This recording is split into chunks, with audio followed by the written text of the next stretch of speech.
Faz um tempo que eu tenho recebido aí um monte de perguntas sobre investimentos, mercado de ação, tesouro direto, e eram assuntos, principalmente finanças, eu achei que era um assunto já meio passado, já que a gente viu Bitcoin cair, Bitcoin subir, bolsa cair, um monte de coisa acontecendo, um monte de coach de finanças sendo desmascarado, mas aparentemente não. Também porque a gente consegue ver uma alta assustadora em pessoas se endividando com apostas esportivas e jogo do tigrinho.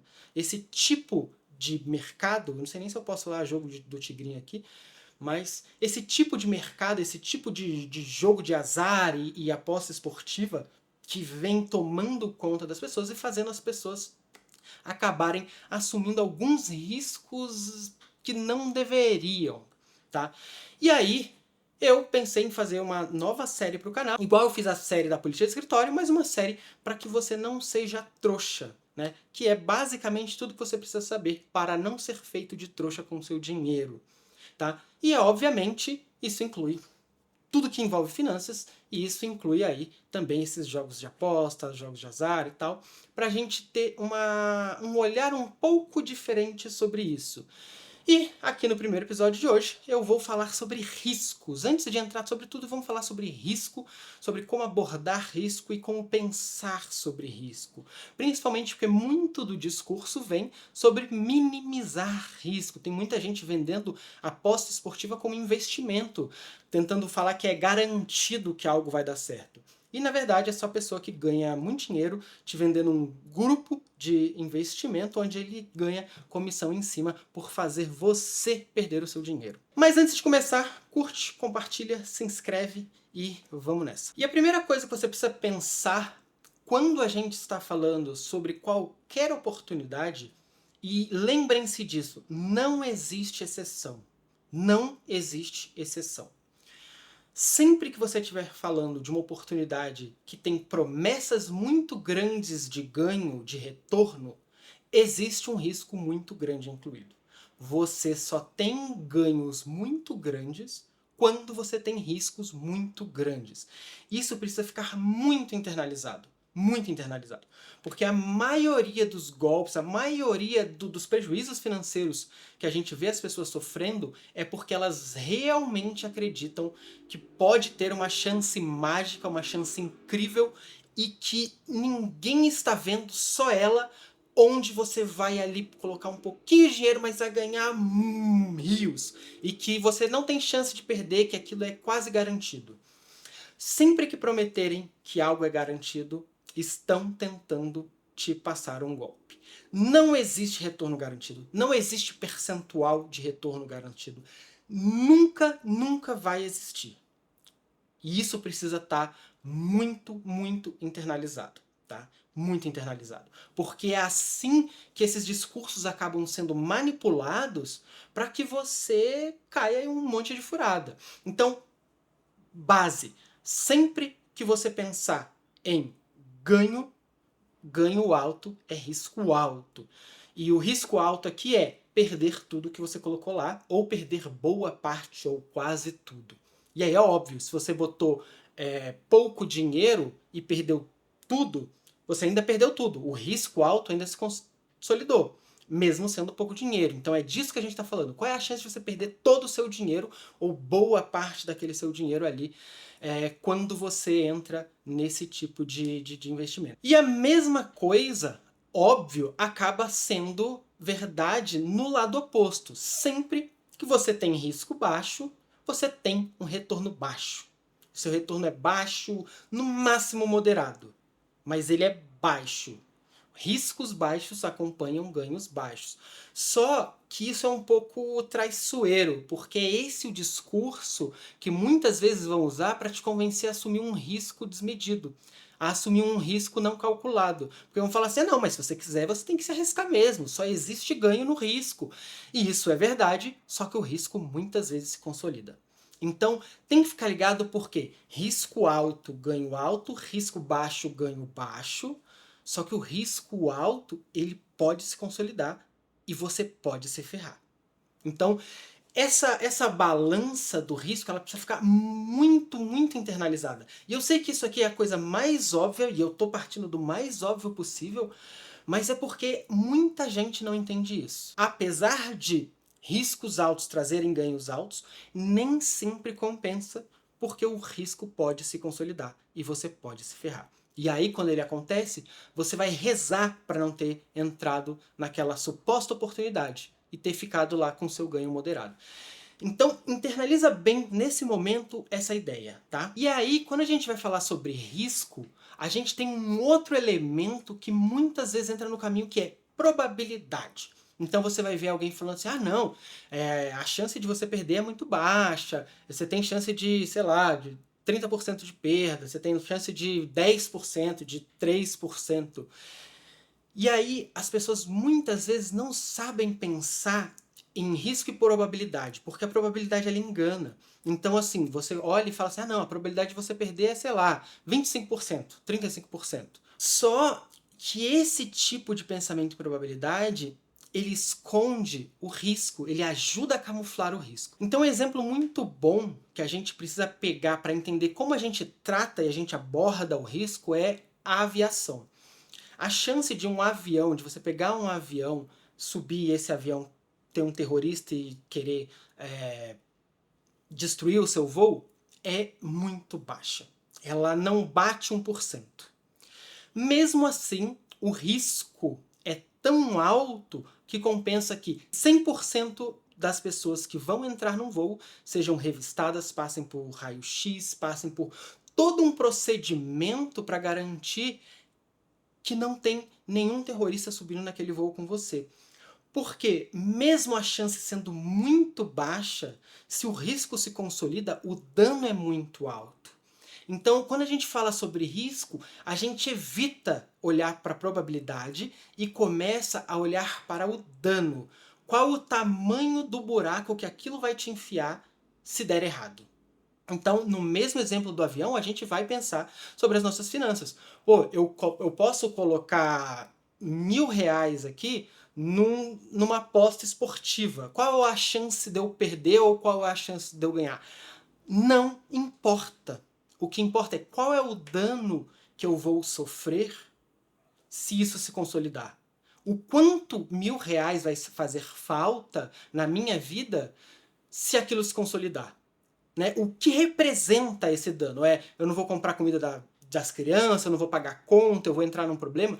Porque muita gente aborda dentro do universo das probabilidades e acaba achando que pegar o dinheiro do salário e investir tudo numa aposta esportiva para ter um suposto retorno muito alto é uma grande ideia. Porque se der certo, beleza. Só que se der errado, você perdeu seu salário inteiro. E foi isso que aconteceu lá em 2017, 2018, quando na queda do Bitcoin, acho que é a segunda grande queda do Bitcoin, se eu não estou enganado, que tinha gente vendendo carro, tinha gente largando a faculdade, tinha gente fazendo um monte de doideira para colocar tudo em Bitcoin, pensando que, putz, já que tá subindo, vai subir e eu vou ficar com muito dinheiro. Só que ninguém pensa que existe chance, mesmo que pouca, daquilo cair, e se cair, você vai se ferrar muito grande. Esse dinheiro vai fazer falta. E é isso que a gente precisa pensar. De novo, eu tô aqui o mais didático que dá. Não pensem sobre a probabilidade de ganho e nem sobre a probabilidade de perda. Pensem sobre dano. Se aquele dano se concretizar, e ele pode e vai, ele vai te fazer falta, o quanto isso é perigoso para sua vida, o quanto isso vai ser ruim para você. E aí a gente começa a tomar algumas decisões que o pessoal econocoach não gosta, mas são decisões muito mais racionais em cima de onde a gente coloca o dinheiro. Porque a gente não está mais pensando em como a gente vai maximizar, a gente vai ampliar, a gente vai multiplicar o nosso dinheiro. A gente está pensando em como é que eu não perco o pouco dinheiro que eu tenho. Porque é muito mais fácil você perder dinheiro do que ganhar. E aí vem uma ideia que é muito importante, mesmo em casos que são extremos, assim, e no Bitcoin aconteceu isso, a Bitcoin passou muito tempo no alto, então parecia muito óbvio que não tinha chance dela cair, que não tinha chance de prejuízo. Ah, porra, tá subindo tanto. E isso é o que o Nassim Taleb chama da falácia do peru de ação de graças, né? Que é, imagina que você tem eu vou traduzir para o nosso período de Natal aqui. Imagina que você está alimentando um peru para ele ficar grandão por 1000 dias ali, e aí todo dia ele acorda e recebe comida. Ele acorda e recebe comida. Ele acorda e recebe comida. Ao longo de 1000 dias, todos os dias ele olhou para trás e pensou: putz, se ontem aconteceu aquilo, amanhã vai acontecer também. Tá tudo bem. Só que no dia 1000, ele vai ser abatido para virar janta de Natal. E quando a gente faz essas análises ingênuas, a gente vai pegando traços históricos, tendências históricas para olhar para trás e falar: putz, se ontem deu certo, eu vou de novo. Se ontem deu certo, eu vou de novo. E esse é o maior dos problemas, porque uma hora não vai dar. Uma hora não vai dar certo e você vai perder tudo. Porque as coisas não são lineares. As coisas não são lineares. Os riscos eles acontecem quando a gente menos espera. Uma canetada na China faz o Bitcoin ser derrubado. Agora, recentemente, uma modificação no mercado financeiro japonês fez o Bitcoin dar uma afundada. Isso não quer dizer que o Bitcoin é ruim ou é bom.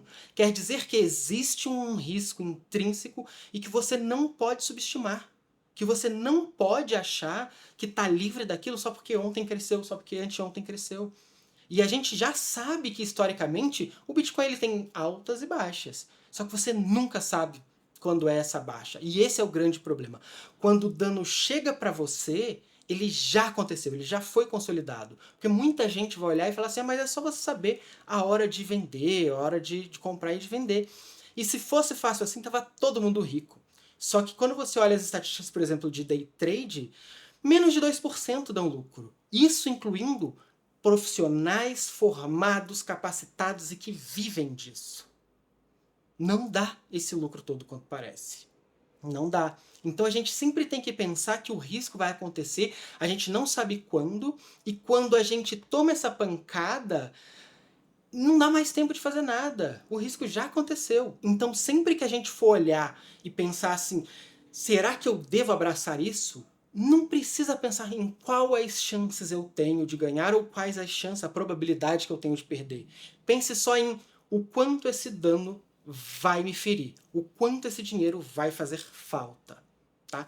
Dito isso, existe sim uma estratégia, e é uma estratégia que eu já falei isso em 1 milhão de lugares, mas digo e repito porque é a coisa mais inteligente que eu já aprendi sobre finanças na minha vida, que é a estratégia do alter, onde você começa a pensar em alocar seus investimentos e seu risco de uma forma onde quase todo o seu dinheiro ele está num lugar seguro que traz bem pouco retorno. Bem pouco retorno. Você tem ali seu dinheiro na poupança, num CDB, você tem baixíssimo risco, liquidez praticamente imediata, mas também um retorno baixo e moderado. E aí sim você pode pegar um percentual pequeno, 5, 10, 20%, que o risco, que o dano não vai ser letal para você, que não vai ser um dano que vai fazer falta para sua vida, que vai te prejudicar, e aí você começa a olhar, ainda assim de forma prudente, para onde vale a pena colocar com risco, mesmo que seja pouco dinheiro, porque aí sim, esse pouco dinheiro, se você consegue acertar no investimento, você tem um retorno moderadamente alto, que é claro que seria muito mais alto se fosse todo o seu dinheiro, só que você também não se expõe totalmente àquele risco.